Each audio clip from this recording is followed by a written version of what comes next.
What's up, everybody? Benja Welldone coming at you live on this beautiful Corona-free day.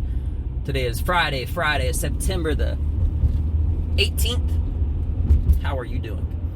So, I started thinking today, it's sort of weird how on Facebook everybody's called friends when, in fact, they're really not.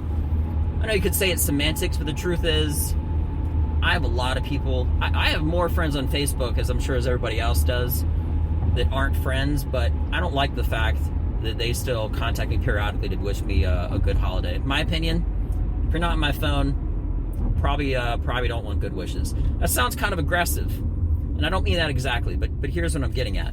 Unless you're in my actual social circle, if the only time you ever contact me is on a special holiday because you're reminded to by Facebook update, delete me from your life. There it is.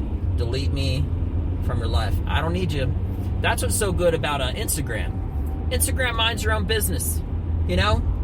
Instagram is just a great way to be able to see random people, their videos, and see what they're doing. But there's a lot of, this might be a new term, disingenuousness. You see how I just made my own stuff?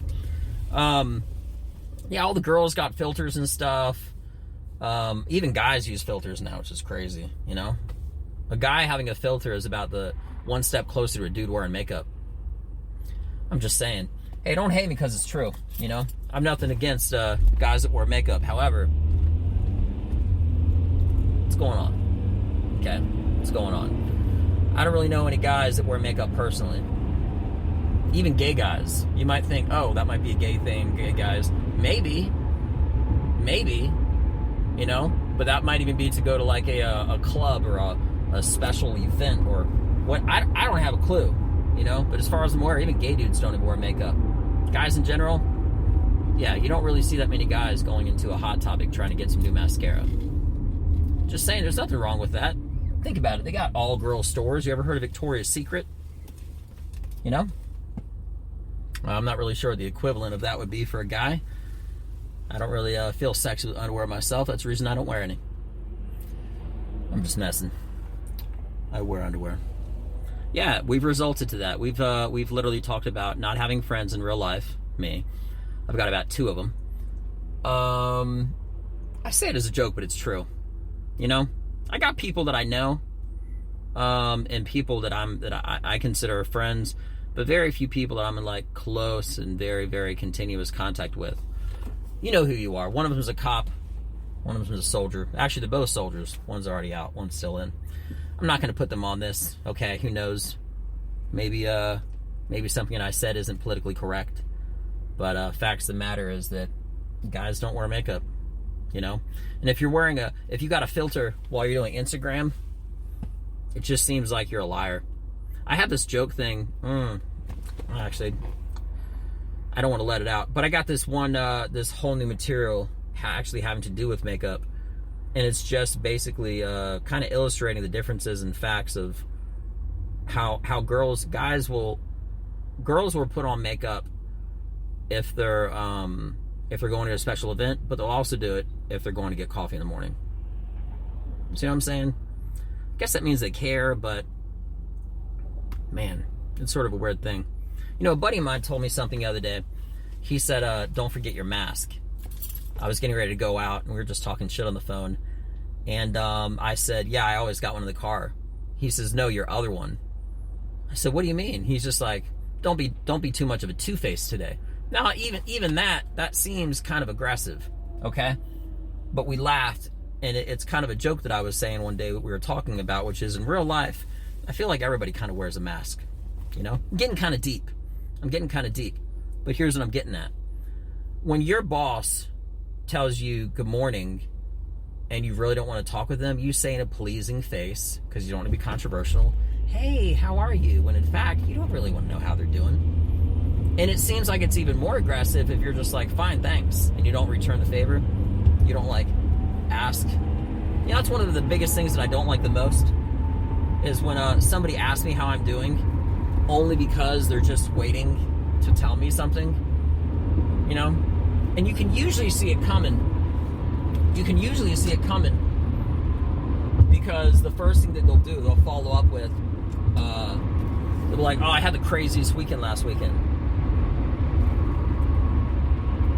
Usually people say certain stuff to like, you know, I think people do that will, guys do it, girls do it, everybody does it. I don't do it. I guess not everybody then. But it's like a really shitty way of wanting to talk about yourself instead of just talking about yourself. There's nothing wrong with being like, dude, I went to the craziest party last weekend. I had so much fun. We did this, that, and the other.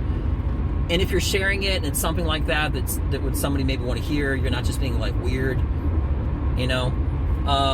But this shit has got to stop where someone will be like, I had the craziest weekend last weekend. And then they're just looking at you. And when I see that happening, because I know that they expect me to be like, what happened? You know, the first thing I say is, I just say, really, really? Cool. And it gets weird because they want to say something about whatever they did, but you didn't follow up and you're like, so anyway, so what I did was, it's so weird. Don't do that shit. What's wrong with you? You know? Delete yourself from my life. I'm very happy to say I'm very happy to say that I think the part of the reason I have so few friends is because I have so many rules of friendship. You know? But I'm very lucky too. Because the people that I'm closest with, that I click with and bond with, and they knew who they are, it's more than just two. It is more than just two. But the ones that I talk to continuously, or even the ones that I don't talk to as often, that I see like a few times a week or whatever the case may be, I'm awesome with these people, right? Do anything. Help them out, right? But even those people that I talk to less frequently on a multiple times a day or daily basis or whatever the case, even then they're not like that. I think there's a certain personality type that I can only actually be friends with. And I guess you could call them truth seekers. Sounds weird, truth seekers. But people that are just upfront and honest. You see, in the military, they always tell you move with a purpose. And if you had no clue, I'm an Army vet, but anyway. They always tell you move with a purpose. But you know what else? Speak with a purpose. Which is kind of like comedy. In comedy, you want to say things with a purpose.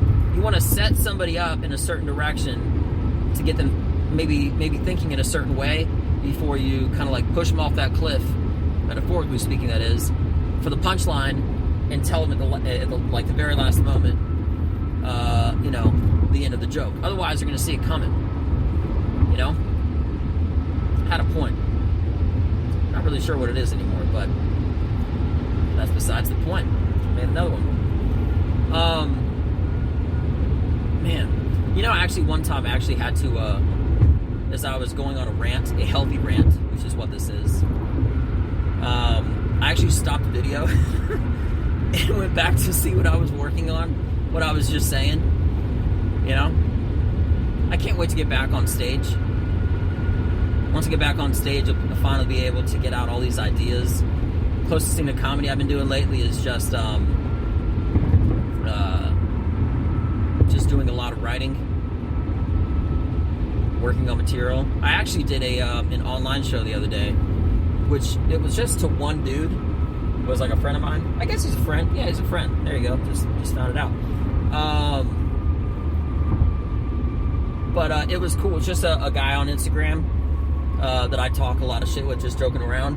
And I told him, I was like, hey, look, could I just like Instagram live you or whatever, and I can just work on new jokes. That way I can like start to build off of this material and find out what works. I went with him, and he heard me out. He laughed and stuff, as I knew he would. But you know, not at everything, and that's important. But before saying that something complete doesn't work, I got to make sure I say it to enough people, because there's always a possibility that if there's 100 people in a crowd and I tell 100 jokes, or I don't really say jokes, I just report information in a very fucked up way, and tell stories too that are funny. When I think jokes, I think like zany little, you know, stupid little things that make me look like an idiot, and I'm not. So, but anyway, if I were to, for simplicity terms, if I were to say 100 jokes, things that were funny, and at 100 people in an audience, and for each joke one person doesn't laugh but 99% of them do, that's still 100% effective, because not every person is going to laugh at every joke every time. But The reason you got to do it in front of a big group of people. First off, if it was ideal circumstances, it's a crowd of people that already like your style of comedy. That doesn't mean they like you. That doesn't mean they like like who you are or what you represent or something like that. I mean, that's part of it, but it's really like my point of view on the world, my point of view on topics, on situations, on things. That way, if they already stylistically like my viewpoint and my style of comedy and whatnot, then I'll know if it's not effective and they already like stylistically what I do, then I can throw it away. But it has to not work with the majority of the people that like me, because otherwise it's successful. It's a weird thing. It's a weird thing. 100 people in an audience. I say 100 funny different things. 100% accuracy. It worked 100% of the time. But for some reason, one person doesn't laugh for every single joke out of 100. But out of 100 jokes, every single punchline is a success. Every single funny thing, people are laughing. There's a great comedian, Ian Edwards. He made a comment one time about you're not always going to make every person laugh on every single joke every single time. And that's true. And that's not what I'm trying to do. Well, I want to get 100%, but realistically, even if it was like 99, 98, I'm not really sure what percentage I wouldn't want. Of course, I want 100% of everybody. But what I'm getting at is this. As long as it creases the crowd more than just the majority, the ultra majority. So there's sounds weird to say, but an ultra minority of everybody does not think it's funny. And then when I say my next joke, that person didn't think the last one's funny, is laughing, and they're just replaced with somebody else in an audience, I'm okay with that. I'm fine. I'm okay with that. I'm fine. I get it. Doesn't bother me. I'm cool. Of course I want perfection. There's a certain phrase, a certain saying where somebody says,